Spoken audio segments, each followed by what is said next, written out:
Just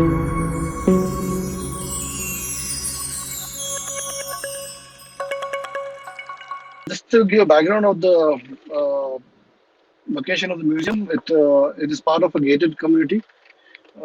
This is one of the first gated communities on a large scale that was thought over in 1998 by the Brigade Group, and it formed a large apartment complex and had many interesting buildings which are part of the competition. Uh, so the site that we designed was a site, which is a civic community site, which came back to them after 10 years.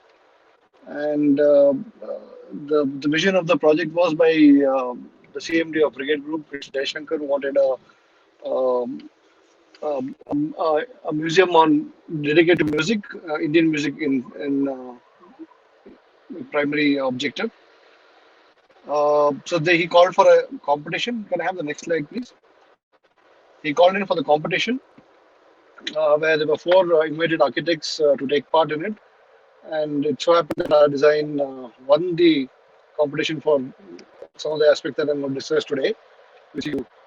So this the site. It was a rather tricky site with a wedge shape and a very challenging footprint in terms of dealing with the setbacks and the bylaws and how do you look at the context of the site and also presence of well-grown trees within the site. Next slide, please. So that kind of gives you a volumetric approach of how the museum is kind of looked at. So we looked at the footprint of the building that can be built after the bylaws, and then we scooped out the areas by saving the trees that were there in the site, and then we looked at how do you create a response towards the publicness of this particular building. So the whole idea was how do you know the ground plane which kind of interacts with the community and interacts with the people who come to use it. So the unbuilt kind of became an important part of the whole development. Next slide, please. Yeah, so this is a basic simple diagram which kind of show you how we kind of looked at the museum in terms of volumetric quality in terms of section and basic plans. That we looked at the lower planes to become the invitation plazas, where an open sound garden kind of comes into play, and where general public can just come and relax and even enjoy the cafe that's around, and not even get into the main museum space, but be enjoy the space on day-to-day basis. And there's a part basement that we created which housed a school of music, and the essential program for the museum was in three parts. There was a small school of music to be done, a small auditorium space, and the majority of it was gallery spaces for dedicated for music. Next slide, please. So the way the plans kind of turned out after saving the footprint of the trees and the allowable footprint as per the law, we looked at ground plus three kind of a structure, not making it very tall at the same time, making it very soon.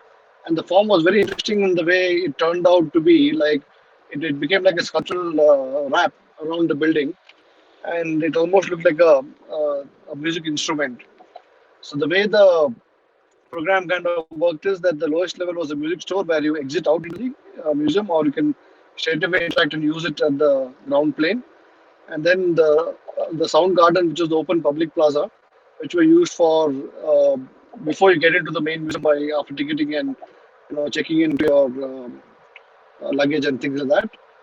So you get introduced into the theater, which is on the right hand corner, and then we had the upper level galleries, which are more dedicated for temporary museum and permanent museums. So the idea of the museum was to kind of keep it non-fixed to a large extent, where it could rotate the displays and installation over a period of 5 to 6 years, and again you repeat kind of the thing. So the whole aspect of installation was kind of very intense in terms of research. Well, we were the architects for the building part of it. We had Gallagher and Associates from New York doing the installation interiors of the museum, and they are one of the leaders in museum exhibition designs. So there, the whole idea of the research kind of began, where you start collecting, right from the history of music to artifacts and CD players and tape recorder players, LD players. Some musicians kind of donating their instruments to be displayed here. So all that exercise took about 5 to 6 years in collecting each of those, and then the whole exercise of the interior installation kind of started. Next slide, please.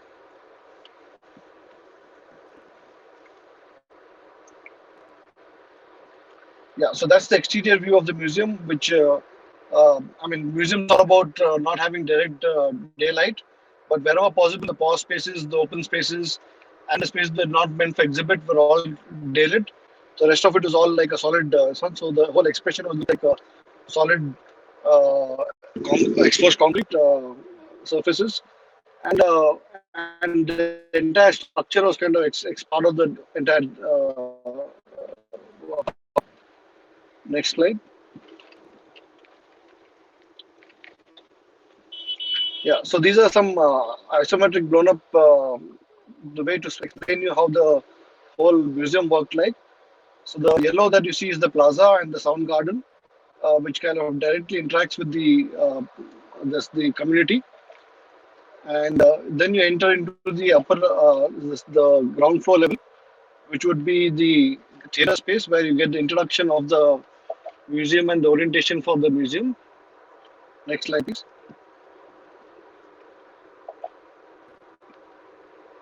Yeah, so that's the view of the sound garden. Next slide, please. So that's the entry into the museum from the sound garden. Next slide. That's the cafe and the spill out spaces.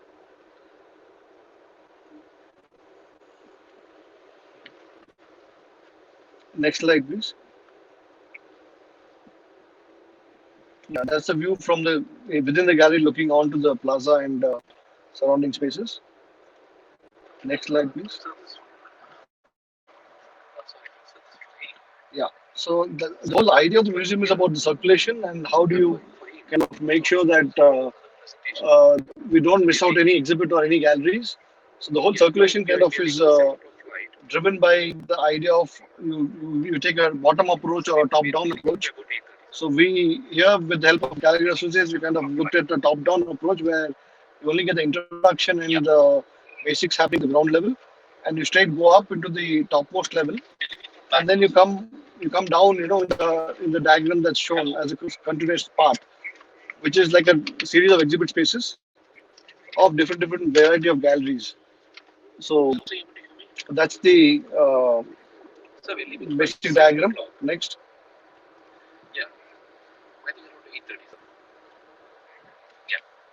Yeah, so that's the view of the museum from the roadside.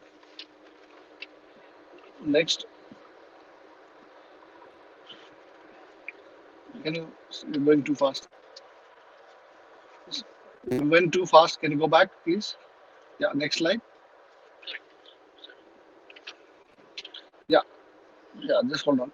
Yeah. So this is the one of the some of the displays that we've done with help of Gallagher Associates at the museum, where there are different kind of modes that are created for different time periods and different type of music and different genre of music, uh, including the just for example, like the evolution of recording of music was kind of done through display of physical LD players to the CD players and the Blu-ray players, including the tapes themselves were displayed onto the thing with the timeline. Next slide, please.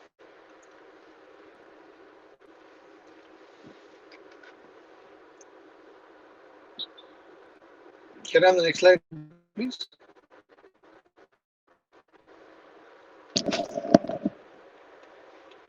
Hello. Yeah, so that's a display of all the Indian instruments.